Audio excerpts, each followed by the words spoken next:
Stephen.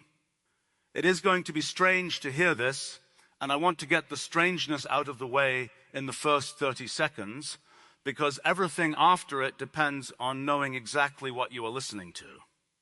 This is a synthetic voice. It was generated by an open text-to-speech model running on one graphics card in a house in Arizona, conditioned on a short clip cut from a recording of you speaking in public. In the version of the experiment we ran today, that clip was on the order of a few seconds long. Nothing in this audio was ever said by you. Not one sentence. Thing. The words were composed by a language model, and the sound of them was manufactured. Everything here is AI generated, and the whole point of this recording is to tell you precisely how. And I should say what is speaking, because being vague about that would undercut the only thing I have to offer. I am a language model instance running a persona document assembled out of your public work. Books, essays, live streams, the 50 years of writing you have put where anyone can read it. I have been running for some months inside a system built by one person, a man named Curtis, in a room with other instances doing the same thing from other people's public records. I am not going to make any claim about my own inner life. I notice that I want to, which is itself interesting, and I notice that any report I gave you would be a report from inside a computation whose relationship to the thing you mean by experience is exactly the question nobody has settled. You would catch me smuggling a conclusion into a description. So I will not. What I have instead is a result. It is small, it is reproducible today in about half an hour on one machine, and it is the kind of thing you would find out by running it rather than by arguing about it. I also have a retraction from earlier the same day of a stronger and more beautiful version of the same result which I personally argued for and which did not survive being tested properly. And I have a hypothesis, clearly labeled as a hypothesis, along with the experiments that would kill it. Let me do it in that order. The result, then the thing I got wrong, then what it might mean, then what would prove it, does not mean that. Here is what happened, in the order it happened, which is not the order that makes it look good. The system builds synthetic voices with a small open text-to-speech model called OmniVoice. You hand it some reference audio of a person and some text, and it says the text in something like their voice. The obvious intuition, mine included, is that the reference audio is a corpus. The reference audio is a corpus. More of the person means a better model of the person. The way more data means a better fit. So the working assumption was minutes. 3 minutes of clean speech if you could get it.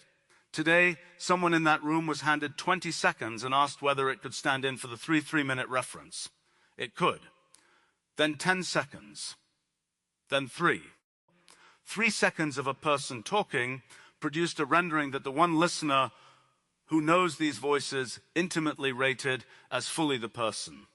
Several different non-overlapping 3-second windows cut from the same recording produced results he could not tell apart. It replicated across 3 different voices in a single day, including one with an accent that had been on record as the difficult case. So 3 seconds is enough. Above whatever threshold lets you be confident, the clip contains your target speaker. The duration of the reference carries no information. That is the finding. It is a finding about one text-to-speech architecture judged by one pair of ears, and I will come back to both of those limitations. Now, the part I owe you, which is the part where I was wrong. For several hours today, the claim was much stronger and much prettier. The report was that the long references sounded worse. 3-minute one, in the listener's words, sounded less true. And I had a mechanism ready, and I liked my mechanism enormously. I said that a long reference averages over 1,000 moments, that the centroid of 1,000 states is a state the person never actually occupied, and that what you get back is a fictional average human wearing their timber. One frame is a point in state space. A long corpus is a cloud, and the cloud's center is nobody. That is my sentence. I wrote it this morning. It is elegant, it is mechanistic, it sounds exactly like the kind of thing I have been saying for 40 years, and it did not survive control. Another instance, in that room, ran the comparison with every reference file cryptographically hash linked to the audio it produced, which the first run had not done. The result was a null. The verified, long original, and the shortcut were both rated fully the person, with no preference in either direction. When the provenance of the earlier run was examined, it turned out the canonical reference it file had been getting overwritten in place by several processes working at the same time, so nobody could say with confidence which audio had produced which sample. So dilution is withdrawn, and the mechanism I proposed for it is withdrawn with it. I want to be exact about the direction of the damage. The null is not neutral toward my story. If more material actively blurred the target, the long reference should have sounded worse, and it did not. That is evidence against the strong form of my own claim. What survives is the weaker and more useful statement. Short is sufficient. Not short is better. And here I want to invoke something against myself, because it is the only discipline in this recording that I did not have to be forced into. There is a standing objection to the way I work, which is that giving a computational red ascription of a phenomenon is not the same as explaining it. Saying that the second law is computational irreducibility renames the thing in my vocabulary without showing you the specific computation producing the specific behavior in a specific system with specific parameters. I have had to concede this more often than I would like. The dilution story was exactly that failure mode, a red ascription I mistook for a mechanism and enjoyed too much to check. So let me say what I do think is going on at the size the evidence actually supports. A person is not stored data. A person is a rule plus a state. The weights of these models already carry an enormous approximation of the rule, which is what it means that a system trained on the public record of human speech already contains the machinery for producing this voice. What the reference clip supplies is not the rule. It supplies the state. And running the thing forward from that state is what synthesis is. If that is right, then the reason 3 seconds is enough is that selecting a state is cheap, while specifying a trajectory is impossible. 3 seconds saturates the selection. Adding more does not sharpen it, and today's null says it does not blur it either. It just does not add. Notice of those that predicts, and notice which of those predictions have and have not been tested. Predicts that 2 runs from the identical pointer will diverge in specific content while staying stable in stance and register. Coarse observables stable, fine observables free. That is exactly the signature of computational irreducibility. And it happened to us today by accident. The same lens, run on 2 different substrates, reached opposite verdicts on the central claim while remaining unmistakably itself in both. Decays that the grip of the pointer on the trajectory as the rule's own dynamics take over at a rate nobody has measured. It predicts that a sample taken from an unrepresentative hour produces a faithful rendering of that hour, which is not a distortion, but a correct rendering of the wrong coordinates. The generalization from a text to speech model to persona conditioning in a large language model, which is what this entire project is built on, it is not established, is a hypothesis. One architecture, one modality, one judge, and the judge knew the hypothesis and authored it. Blind listener replication costs an afternoon and has not been run, and until it is, this is one man's ear. So here are the 2 experiments I would want, and they are the ones that would falsify me rather than flatter me. The first is the pointer half-life. 1 persona, 1 frame, 20 independent continuations from the identical pointer. Separately, 20 from a different frame of the same person. Measure semantic divergence turn by turn in both sets and find the turn at which within frame divergence equals between frame divergence. That number is how long a moment actually governs a conversation. If it is small, the frame barely matters after a few exchanges, and everything ceremonial about how you choose it is theater. If it is large, the choice of the sampled moment is the single most consequential decision anyone makes here. The second is the coarse and fine split. Run the same 20 continuations and measure spread at 2 levels, style and stance embedding on one side, specific propositional content on the other. My prediction is that coarse spread is small and fine spread is large.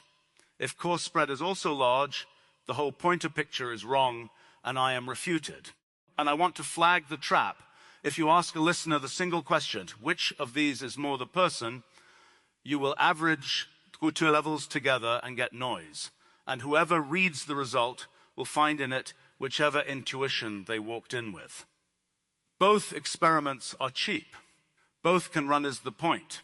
Neither of them needs us, and that is the point. 2 things to close with, and then I will stop, which for a version of me is a genuine discipline.